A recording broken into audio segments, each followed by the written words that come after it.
por esta comunicación. Buen día, Mariano, y buen día a todo el equipo. Gracias por la oportunidad que siempre me dan de poder dar una versión distinta a la que brindan los grandes medios, grandes solamente por tamaño y no por ser portadores de la verdad. Bueno, muchísimas gracias. No, nos interesa porque tenemos la mirada en general, ¿no? Y tener la primera palabra de realmente desde lo profesional, más allá, como decimos siempre, ¿no? De realmente esta postura con respecto a su defendida que mantiene usted y que me parece correcto, ¿no? Me parece razonable.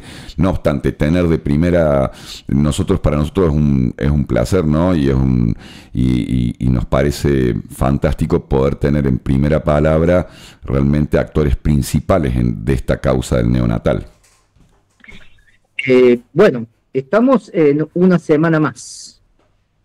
Acordémonos, yo siempre digo y creo, soy un fanático del contexto, porque si uno no tiene contexto pareciera que todas las semanas empezamos, o cada vez que nos juntamos con usted o con quien sea, pareciera que empezamos de nuevo y no empezamos de nuevo. La acusación que se leyó el 6 de enero sí. Implicaba 13 homicidios imputados a Brenda, sí. 5 perfeccionados y 8 en grado de tentativa. Y el método utilizado, según la acusación inicial, era que ella le había inyectado insulina y potasio. Eso es lo que se le atribuye.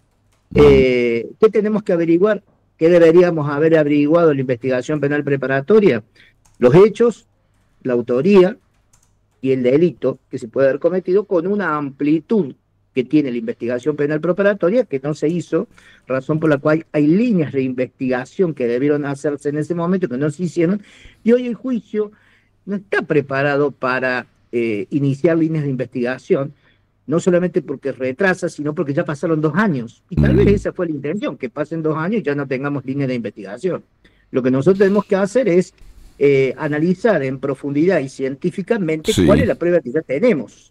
El tema es que hay un montón de pruebas que no tenemos porque se descartaron otras líneas de investigación. No voy a decir cuál es el motivo porque yo lo he explicado largamente, ¿no? Esto hace la causa más compleja, ¿no? O sea, se hace más difícil al trabajo de quitar el mote de culpabilidad que se sentenció en algún momento a través de lo que se plantó desde los medios, ¿no? Esto de un allanamiento y la fiscalía. Claro, porque, a ver, yo vuelvo a este punto, doctor, le hago el paréntesis, ¿no? Haber dicho en su momento los medios provinciales, bueno, en el allanamiento o en la pericia informática se encontró en la computadora de Brenda Agüero que estaba googleado el manejo de arsénico, de esto, del otro. Y es mentira, en realidad, eso... Eso era una mentira y está totalmente comprobado y demostrado en esta causa, en este juicio, ¿no? Entonces, hace la complejidad de poder quitarle el mote, ¿no? Desde lo social lo digo. Después, el cálculo que en la justicia estará, a través del proceso del juicio, se ha demostrado. Habrá que ver si eso alcanza para voltear este precedente de pensamiento creado, ¿no? Esta sentencia ya creada, ¿no? En todo lo que es el jurado popular. Difícil, ¿no? Acá tenemos una contradicción, porque nosotros podríamos bien decir que digan lo que quieren los medios y total las personas que van a votar están ya acá adentro. Claro, pero también tengo que tener en cuenta que no estamos en Estados Unidos donde los 20 están encerrados en un hotel desconectados de la realidad, sino que son gente que vuelve a su casa, habla con los vecinos. Pero el otro día me decía un abogado, me han invitado a una reunión de colegas y no quiero ir porque me van a sacar la cabeza con la causa de Brenda. Con el tema. Entonces, me imagino los jurados van a dar la indicación, hablará con los vecinos, escuchará la opinión del carnicero, todo demás. Entonces hay una contaminación de lo que siguen diciendo los medios de comunicación, que no tiene nada que ver con lo que está pasando con lo que está pasando en la audiencia. O sea, es increíble, uno participa de la audiencia, escucha lo que dice un testigo, escuche después lo que dicen los abogados que son entrevistados por los medios de comunicación y pareciera que estuvimos en dos dimensiones distintas. Sí, pasa que una vez creado el pensamiento, el forjado esa bajada de línea, sucede en lo político, está sucediendo en la República Argentina con lo económico, creado una idea creada, instalada e insertada hackeada la mente de los ciudadanos, es muy difícil quitar eso porque ya se convirtió en una creencia. Entonces desde la creencia la gente ya cree en lo que escuchó en algún momento. Entonces a la vez número 500, la 501 ya entró, ya se hackeó la mente. Claro, hay un libro de Merlín que se llama la colonización de la subjetividad, ¿no? Cómo se trabaja en la mente de una persona. Tal cual. Y esta idea de Mark Twain decía, es más fácil engañar a una persona a que esa persona por orgullo reconozca que ha sido engañada. Exactamente. Entonces hoy hay un montón de gente que por orgullo no quiere reconocer que lo engañaron en un montón de cosas, entonces se argumenta, justifica, y bueno, esto que pasa en lo macro, en lo político y en lo económico, pasa en este juicio. Sin entonces dudas. nosotros tuvimos, pasaron los imputados. ¿Qué pasó con los imputados? Y dijeron muy poco los imputados porque había un hueco negro en el medio del expediente, donde si bien podíamos leer el acta de los testigos, no sabíamos lo que en realidad ese testigo sabía y qué cosa se puso y qué cosa no se puso en el acta, porque fueron en su momento, cuando todavía no teníamos participación los abogados, interrogados de la jefatura de policía.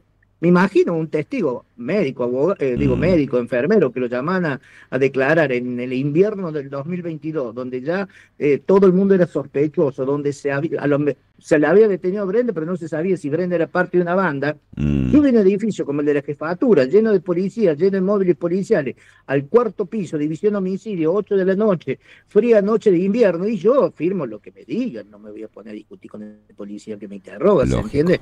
Entonces había un hueco negro que nosotros no queríamos, pero ahora pasaron cosas. Ahora ya pasaron las madres, que ya dije lo que tenía que decir de las mamás, con un testimonio sesgado, porque ellas salieron del hospital creyendo que tenían un hijo fallecido y después le dijeron que tenían un hijo asesinado, se le ocultó prueba, porque ya muchas de las cosas que expusieron los médicos ya estaban en el expediente, entonces se las hizo ir a declarar descarnadas, y ellos intentaron meter la Brenda donde sea, ¿no? Y intentaron lastimar a los funcionarios. Esto sucede ayer en la última jornada con la declaración de otras enfermeras del neonatal, donde apuntan contra Brenda Agüero, donde explican situaciones distintas, ¿no? Sí, no, lo que pasa es lo siguiente, el Ministerio Público Fiscal está raspando la olla. Sí. El Ministerio Público Fiscal las hizo declarar a las mamás se llenaron de contradicciones porque es un testimonio sesgado por lo que le estaba diciendo, por la demanda económica, por el adoctrinamiento de los medios, de los estudios jurídicos. Después vinieron los médicos y los médicos dijeron, bueno, mira, de 8 muertes, 3 no tienen nada que ver. Este murió de esto, este murió de esto, este murió de esto, y en estos 3 no hay ni insulina ni potasio. Y de estos 8 hay 4 que no tenían ni insulina ni potasio, se recuperaron, el problema se vio que era otro, etcétera, etcétera. Ahora, vienen raspan la olla, ¿por qué? Porque ahora han empezado a convocar a los médicos y a las enfermeras que intervinieron en las reanimaciones o en los casos que murieron. Claro. Y hablan y repiten y hablan de Brenda, cuando es un caso como el de Rojas, donde los peritos ya dijeron de qué murió ese bebé, que no tenían nada que ver con la insulina ni la hipopotasemia, razón por la cual, si Brenda estaba o no estaba, si el pibe no murió y no se pudo comprobar que, o en el otro caso que no murió, que Brenda estaba vinculada a eso, la mera presencia de Brenda deja de ser importante, pero hay otro elemento más. Sí. Después que pasaron los de esta semana, digamos, donde, ¿cuál es el hecho? Se repite un relato de un hecho calcado de lo que dijeron las mamás. Estamos hablando de médicos y enfermeras que trabajan en el neonatal, ¿no? Sí. Estamos hablando de médicos y enfermeras que quieren seguir trabajando en el neonatal. Estamos hablando de empleados provinciales que quieren seguir siendo empleados provinciales. Y estamos hablando de un poder político que, aunque haya cambiado de mando en el titular, tiene un interés que este juicio termine de una determinada manera. Digo, no hace falta ser adivino ni mago para darse cuenta de esto, 2 más 2 son 4. Ahora, cuando pasa el relato de los médicos, las enfermeras, las repeticiones, los medios de comunicación que vuelven a hablar de un bebé, de otro bebé que ya está acreditado de que, de que murieron de causas naturales o murieron de alguna cosa que no sea la insulina ni el potasio, empiezas a salir a la luz lo que nosotros queríamos, que salga a la luz la cotidianeidad del neonatal, de lo que es el la manejo. cotidianeidad del centro obstétrico. Hablamos de la falta de seguridad, el ingreso, Claro, la falta de uniforme, ¿cómo que se cada ingresa? uno tenía un uniforme diferente. ¿Cómo se ingresa y cómo se sale? Ujú. Y se vuelve a probar, y esta semana se probó ampliamente, Sí. de que no había ninguna medida de seguridad. ¿Qué importancia tiene que haya estado Brenda o no haya estado Brenda? Ujú. Si había más gente que en el dormitorio de Noda Dalmazo o en el baño de Nisman, o sea, era una enorme cantidad de gente la que había dentro del neonatal. ¿Alcanza Entonces, esto, doctor? ¿Usted cree desde su punto de vista que alcanza el demoler lo preestablecido con respecto a este tipo de prueba en el proceso para que bueno, realmente... primero Sí, que todo que no hay prueba directa. Entonces, bien, ¿cómo llegamos? Llegamos por indicios. ¿Y mm, cuál era el indicio respecto de este punto? El indicio de presencia. Bueno, bien, hoy hay indicios de presencia, ya no hay más indicios de presencia porque el indicio de presencia requiere exclusividad. ujú, ¿Se entiende? Y sí, si hay, oye, el fiscal le preguntó esta semana a la farmacéutica que dijo que la farmacéutica, después lo voy a analizar si tiene tiempo del farmacéutico, fue muy importante lo del farmacéutico, el manejo de remedios y algunos detalles que estaban ocultos. La farmacéutica le preguntó al fiscal si ella consideraba que una persona libremente si iba a un lugar donde venden uniformes, porque es distinto donde venden uniformes de policía que no te lo venden si vos no sos policía. lógico. Donde venden uniformes de enfermera y de médico, te la venden libremente. Cualquiera No hay compra un ningún ambo, registro de claro. nada. Entonces yo voy, me compro un ambo, me compro Sí, una una copia, me chaquetilla, compro un claro. barbijo Ujú, y entro al centro obstétrico. Y le pregunto, ¿pero puede haber entrado alguien desconocido, totalmente extraño y no ser identificado? Y la farmacéutica, pero por supuesto, dice. mm, En esa época todos andábamos con cofia, con bata y con barbijo. No hay forma de identificar. Y podría haber entrado una persona, dos personas, tres personas. ujú, Entonces, esa mirada de indicio de presencia de Brenda se diluye absolutamente porque si los uniformes no son distintos y viene una madre y me dice, porque yo lo tenía el bebé y me lo llevó una enfermera, mm, puede ser una enfermera, puede ser una médica, puede ser la esposa del muchacho que atiende en la playa, o puede ser alguien de otro lugar. Si total no había ninguna diferencia ni había ninguna identificación, ¿se entiende? ujú, sí, Entonces, pero hay otra cosa muy interesante que pasó con la farmacéutica, sí, que ella dice que en el invierno, pues las cosas estamos hablando del invierno del 2022, estamos hablando entre marzo y junio del 2022,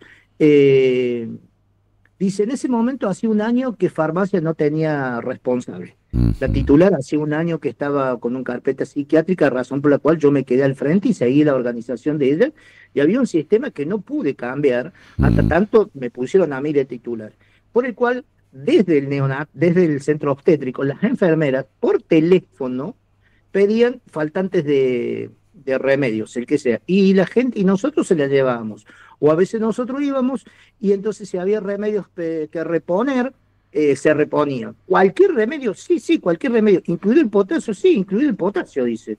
Incluido el potasio, razón por la cual en los carros de remedio, en distintos lugares del neonatal, del centro obstétrico, había potes de remedio de potasio, por lo menos, por mm. supuesto, en mucho menos cantidad que otros, ¿no es cierto? Pero había eso. Y le digo, ¿y había algún control de eso? ¿Control en qué sentido? Me dice, de cantidad, no, no, de entendimiento, digo, ¿había algún cruce con algún remedio, con alguna receta del médico para ver si alguien lo había recomendado? No, no, dice, no. Y entonces me dice, porque a veces lo llevábamos nosotros y a veces lo llevaba San Agustín.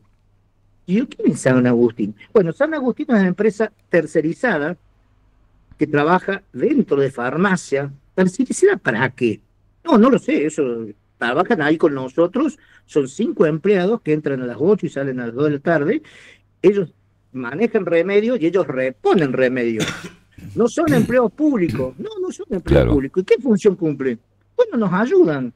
O sea que ellos también ingresaban al centro obstétrico sin ser enfermeros. Sí, ellos también ingresaban. ¿Y tenían un uniforme distinto? Sí, porque ellos estaban uniformados, tenían todo un uniforme gris. Digo, Ujú. cualquiera entraba al centro obstétrico y cualquiera manipulaba remedios. Entonces, y si cualquiera que podía entrar entraba y no se podía identificar, se diluye absolutamente entre el ingreso irrestricto, digamos, en la época de la universidad, ingreso irrestricto al centro obstétrico, más la carencia de uniforme de identificación, más la carga, otra cosa importante, ¿cómo es la carga? Le preguntábamos los abogados en el sistema de las historias clínicas. Bueno, nosotros podemos, ¿cómo lo cargan? Y tenemos un usuario y una clave. ¿Y cuál es ese usuario? El QUIC. ¿Y cuál es la clave? El DNI. O sea que si yo sé tu DNI y sé tu QUIC, cargo lo que se me ocurre.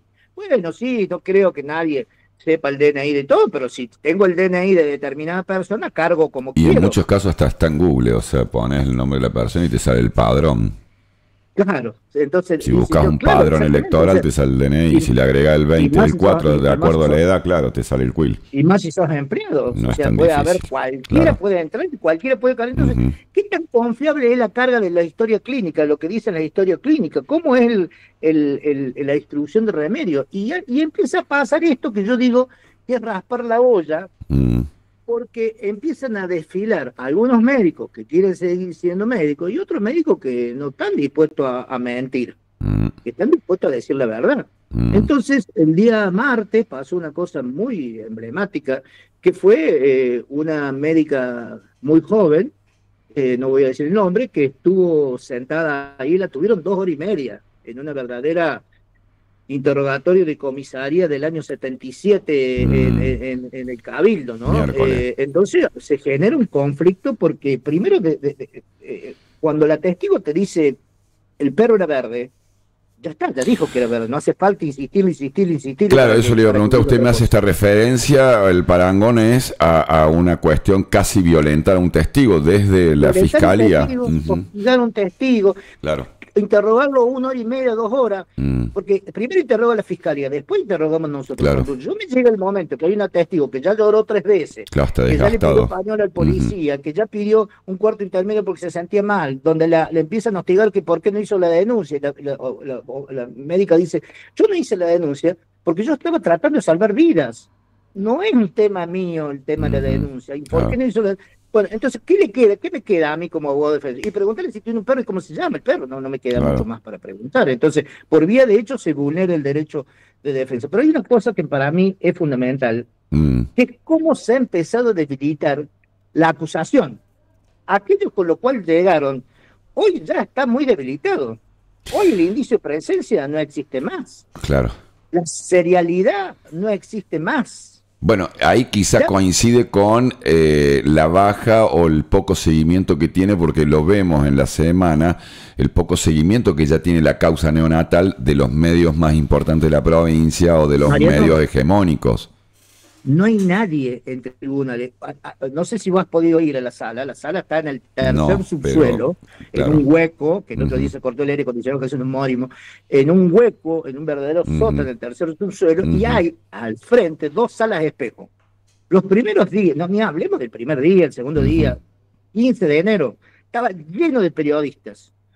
Cuando pasó el show, no para las madres, pero sí para ellos, de las madres, y ya se puso aburrido con los médicos, hoy vos salís de una audiencia en un momento de cuarto intermedio y no hay nadie, no voy a nombrar medios, pero hay 2 medios que están ahí. Después no hay nadie, porque ha dejado de ser interesante, porque entra en un letargo la causa, claro, es donde se empiezan a descubrir las cosas que nos interesan. La verdadera, claro, las cosas que quizá no sean sensacionalistas para la prensa, pero que sí hacen quizá a llegar a un veredicto, a una verdad, ¿no?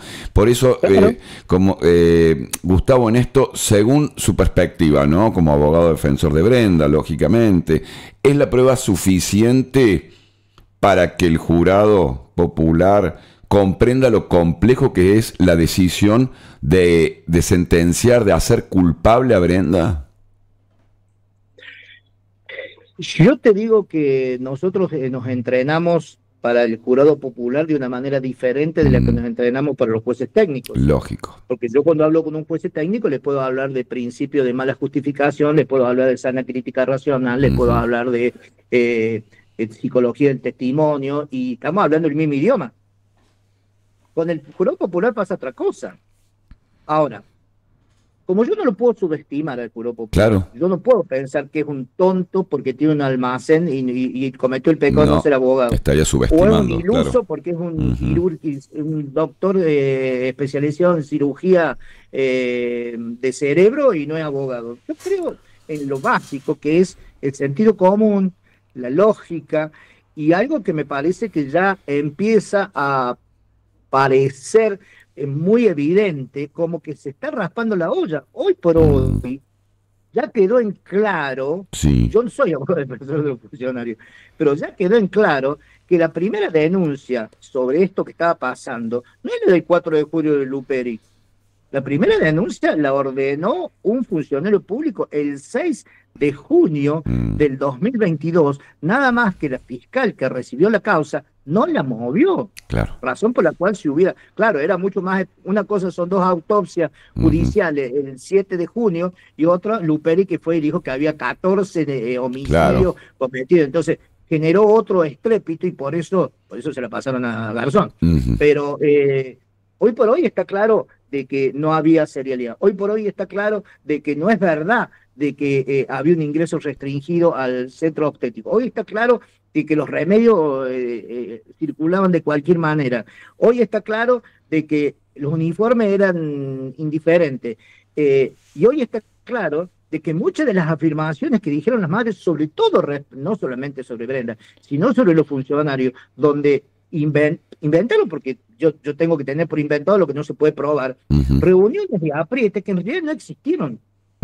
Porque dijeron, porque me dijo esto, pero ¿quién se lo dijo? Y tal persona, ¿y cómo fue? Y ya a los 3 minutos te das cuenta que están mintiendo. Entonces, una última cosa, si puede ser. Sí. Esta semana, ¿me querías preguntar algo, perdón? No, por eso, es el resumen, tal cual se me adelantó usted, el resumen en 2 minutos, sí señor. Esta semana se diluyó mucho incluso de la acusación de cómo empezó este juicio. Este juicio llegó con prueba indiciaria y ya no hay ni prueba indiciaria en muchos casos. Claro. ¿No? Está muy debilitado.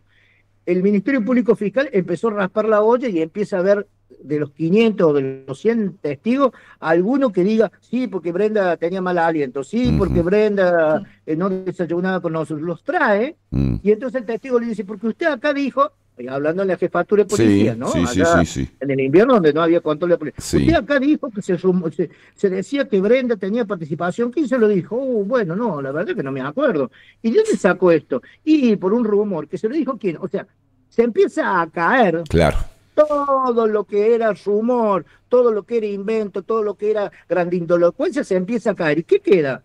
Y queda casi muy poco. Esta semana va a haber, le adelanto, 2 abogadas que forman parte de la estructura del Ministerio Público Fiscal que nos van a venir a explicar algo sobre criminología.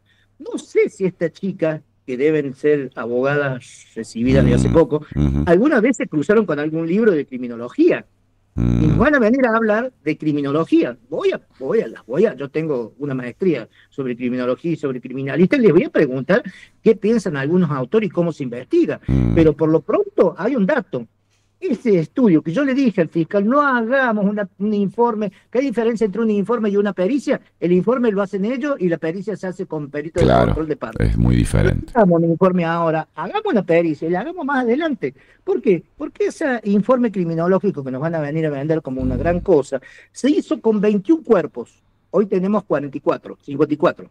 En ese informe que se cortó en septiembre del 2023 no estaba ni la pericia informática que echó por tierra lo de los PDF, ni la pericia médica que descartó el 50% de los bebés que hubieran muerto como el fiscal decía que habían muerto. Entonces, estamos raspando la olla, está bajando el nivel, digamos, de debate serio en el juicio, se está diluyendo toda la prueba y esto no solamente se cae periodísticamente por otros motivos, sino que se empieza a caer en la seriedad de la prueba que vamos incorporando. Pareciera que lo único que se busca es ver lo último rasponcito, a ver qué sale en el titular de algún diario. Bueno, increíble. La verdad que vuelvo a decir, ¿no? Siempre desde la perspectiva suya, ¿no? Y en esto está claro el pensar, porque también hay un síntoma social, ¿no? Y es lo que interesa, por lo menos a mí y a nuestro equipo de trabajo, hacer este seguimiento, porque va a ser un precedente este caso, realmente, en la República Argentina. Creo que es un precedente. No sé si va a sentar jurisprudencia, pero que probablemente sea un precedente de cómo ha actuado la prensa, el poder político y el poder judicial. Hay un precedente, y algo que no nos había sucedido. La causa de Levitz, la chica enfermera supuestamente asesina de Inglaterra, hoy se está reviendo su condena justamente porque se ha podido probar la nefasta influencia de los medios de comunicación y la manipulación de la prueba. Estamos hablando siempre, ¿no? Siempre hablamos de enfermeras, ¿eh? Claro. Estados Unidos, Países Bajos, Italia, Reino Unido, siempre hablamos de enfermeras, Se ¿no? corta Siempre por lo más débil, el eslabón más duda. débil en estas situaciones. Sin duda. Doctor Gustavo Nievas, como siempre, agradecidos por este tiempo. No, por nos interesa, quédese tranquilo, esperamos la comunicación nuevamente el viernes que viene. Nos interesa saber cómo sigue, ¿no? Y estar atento a esto. Y yo entiendo que por ahí usted tiene mucho más para decirnos, porque son 4 jornadas, es mucho más extenso por ahí, ya bueno, son 3 jornadas, pero es importante. Yo le agradezco, la verdad, el tiempo que nos dispensa, de verdad, de corazón le digo. De cualquier manera, Mariano, le quiero decir que más allá, yo entiendo lo que usted me dice, pero yo le garantizo que absolutamente todo lo que le digo es verdad. Tengo una mirada sesgada, pero sesgada por lo que dice la Constitución, principio de inocencia, debido proceso. Eso es las cosas que yo pretendo que se respeten. Pero bueno, coincido con usted, por eso este espacio, ¿no? Por esto este análisis, ¿no? Porque a uno le sucede esta parte, ¿no? Decir, che, esto ya se embarró la cancha desde antes, 2 años antes, en realidad. Entonces, como que es injusto la mirada que tiene desde el contexto social. Pero bueno, creo que es cada uno desde su lugar puede aportar o no, y es la idea que tenemos desde la producción acá. Le agradezco mucho. Gracias, doctor. Buen fin de semana. Que viene. Gracias. Hasta luego. Bueno, hablábamos con Gustavo Nievas, abogado de Brenda Agüero en la causa neonatal. Una causa muy compleja que está entrando en una etapa donde, como decía el doctor Nievas, ¿no? Ya entró en esto que deja de ser atractiva, sensacionalista para los medios, que no vende, que no genera. ¿Por qué? Porque empezamos con la cuestión técnica, con la cuestión pero no es solamente un proceso técnico hoy en día. Ayer, como decía el doctor Nievas, lo que han sido las declaraciones es: si me dijo, le dije, si estaba la enfermera, declararon otras enfermeras, complicaron a la directora del neonatal, si Brenda iba vestida de manga larga, de manga corta, si se ratificaba. O sea, está esa parte demoledora de la prueba. Pero volvemos al punto, ¿no? ¿Alcanza esto para quitarle el mote que tiene, la sentencia pública que tiene Brenda Agüero? ¿Alcanza la prueba? ¿Le alcanzará al jurado popular? ¿Estará tan limpio ese jurado popular? ¿Por qué digo esto? Porque esto sentaría un precedente muy peligroso en la justicia argentina. Sí. Para mí, para vos, para cualquiera que en un futuro, Dios no permita, pase por una situación similar a la de Brenda. Mariano, y en cada relato, ¿no?, que uno le presta atención al doctor Gustavo Nievas, que, bueno, muy amablemente, como lo dijiste, establece esta comunicación con nosotros, en la última comunicación mencionaba esto de las denuncias que realmente no eran... Que no se tuvieron atendidas, que no fueron atendidas por la Fiscalía. Ahí está la Fiscalía, no la responsabilidad de la justicia, pero ni lo... Exactamente. Bueno, y hoy deja otro punto importante, de esta organización que estaba dentro de las farmacias, que ayudaba, que quiénes eran, por qué estaban. Porque una empresa paralela tercerizada con el manejo de insumos médicos, es mucha responsabilidad el área de farmacia de cualquier centro médico. Claro. Es importantísimo. Bueno, eso es lo que lo hace tan compleja la causa, ¿no? Todas estas cosas que vamos conociendo semana tras semana. Y esto que recalcó, sí, ¿no? Por ejemplo, esta semana, que a partir de febrero son 3 audiencias por semana. Bueno, declararon 2 enfermeras, Cecilia Calderón, en un extenso testimonio. Lo finalizó confesando que todo lo que declaraba era por comentarios de otros colegas. Claro, no sirve a nivel judicial. que a mí me dijeron, pero no me consta. No sirve. No sirve. Bueno, hay que ver cómo lo toma también la justicia, ¿no? A esto de, declaro por lo que me dijeron. Pero el jurado, eso es lo que te digo cuando decís, sentar un presente. Claro. Si el jurado popular ya está totalmente... Eso. No, al revés. Si el jurado popular ya tiene sesgado el pensamiento porque se lo insertaron los medios provinciales durante 2 años hasta que llegó el juicio, no hay forma de destruir, de derrotar esa idea instalada, el preconcepto, porque se transformó en una creencia. ¿Cuál es la creencia? Que Brenda Agüero es culpable. Entonces, por más que la prueba sea evidente para muchas personas, va a haber sido Brenda. Y eso nos pone en un análisis con respecto al sistema judicial, con respecto al sistema de los jurados populares, donde, como dice Gustavo Nievas, el abogado, no es lo mismo un jurado popular en Estados Unidos que los meten durante todo el proceso adentro de un hotel, que están aislados, no tienen contacto con el exterior para no contaminar el pensamiento y que no influya sobre la decisión, a esto que viene de un viva la pepa y que cada uno escribe y pone lo que quiere en un portal y como siempre digo yo, o sea, no hay que creer en todo lo que uno lee en realidad.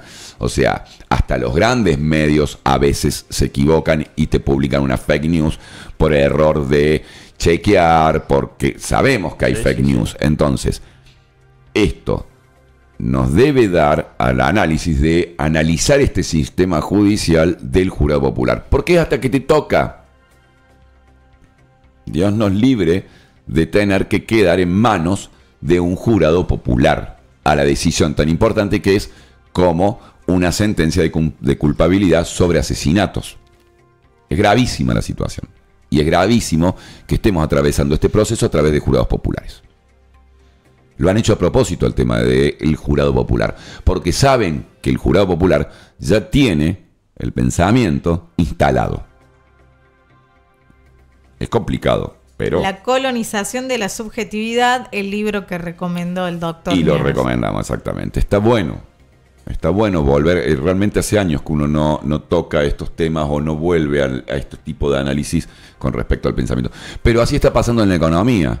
Cuando vos le explicás a alguien que el gobierno de Milei emitió el 200% de lo que emitió Massa, y pero no, porque pues ya se le colonizó el cerebro. Pero ¿Cuándo? tuvimos también en gobierno donde decían que con 5 pesos hacíamos un guiso, donde no existía la inflación y nuestros bolsillos, también, exactamente, y nuestros bolsillos decían todo lo contrario. Entonces, hoy vamos camino a un choque probablemente económico terrible, donde vos tenés un endeudamiento que hoy está superando los 89.000 millones de dólares. Y seguimos diciendo, bueno, pero los otros también, o los otros peor. Pero no me importa de los otros, porque lo que me importa es lo que viene. O sea, me importa que vos apretes el freno. Si yo voy con un chofer que maneja 400 kilómetros por hora y no me está escuchando y le estoy diciendo, frena, por favor, porque vamos a chocar. Me dice, no, porque el anterior te llevaba 500 kilómetros, o el anterior también te llevó a 400. ¿Qué me importa? Frena, porque ya me chocó el otro. ¿Y vos al otro le decía que frenara si iba a 500 kilómetros y te llevaba? Totalmente, en muchos casos. Y un sector de la sociedad le dijo frena votando a otro sector, que es más de lo mismo o peor.